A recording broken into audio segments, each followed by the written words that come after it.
സ്വന്തമായി നിർമ്മിച്ച ചങ്ങാടത്തിൽ വിദേശ സഞ്ചാരികൾ അഷ്ടമുടി കായലിന്റെ സൗന്ദര്യം ആസ്വദിച്ച് കുഞ്ഞോളങ്ങളെ തഴുകി കടന്നുപോകുന്നത് ദൃശ്യങ്ങൾക്കപ്പുറം അപൂർവമായൊരു സഞ്ചാരം കൂടിയാകുന്നു. കൊല്ലം അഡ്വഞ്ചർ പാർക്കിൽ നിന്നും ചൊവ്വാഴ്ച രാവിലെയാണ് ജർമ്മൻ സ്വദേശി ബാസ്റ്റൺ പോപ്പ്, ഡെൻമാർക്ക് സ്വദേശി അനിഷ്ക എന്നിവർ ചങ്ങാടത്തിൽ യാത്ര പുറപ്പെട്ടത്. കായലിന്റെ സൗന്ദര്യം ആസ്വദിച്ച് അറബിക്കടലിന്റെ റാണിയെ കാണുകയാണ് ലക്ഷ്യം. കഴിഞ്ഞ 3 ദിവസം മുമ്പാണ് ഇവർ കൊല്ലത്തെത്തിയത്. ആശ്രാമം ഗസ്റ്റ് ഹൌസിൽ താമസമാക്കിയ ഇവർ മുളകൾ ശേഖരിച്ചും കയർ ഉപയോഗിച്ചുമാണ് ചെറിയ ചങ്ങാടം നിർമ്മിച്ചത്. തുഴയാനും ഇരിക്കാനുമായി ചെറിയ പ്ലൈവുഡ് കഷ്ണങ്ങളാണ് ഉപയോഗിച്ചിരിക്കുന്നത്. 2.5 ദിവസം കൊണ്ടാണ് ഇവർ സ്വന്തമായി ചങ്ങാടം നിർമ്മിച്ചത്. കേരളത്തിലെ കായൽ ടൂറിസത്തിന്റെ സാധ്യതകൾ കണ്ടുപഠിക്കാനും മനസ്സിലാക്കാനും വേണ്ടിയാണ് ഇവർ കൊല്ലത്തെത്തിയത്.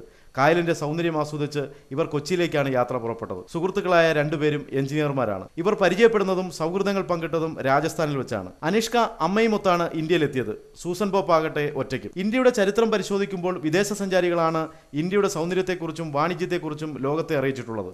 വിദേശികൾ ഇന്നും ഇന്ത്യയിലെത്തുന്നത് ഈ കാഴ്ചകൾക്ക് വേണ്ടി മാത്രമല്ല. അഷ്ടമുടി കായലിന്റെ ഓളങ്ങളുടെ താളത്തിനൊപ്പം ഓടക്കുഴൽ വായിച്ചും കാഴ്ചകൾ കണ്ടും യാത്ര തുടരുന്നു.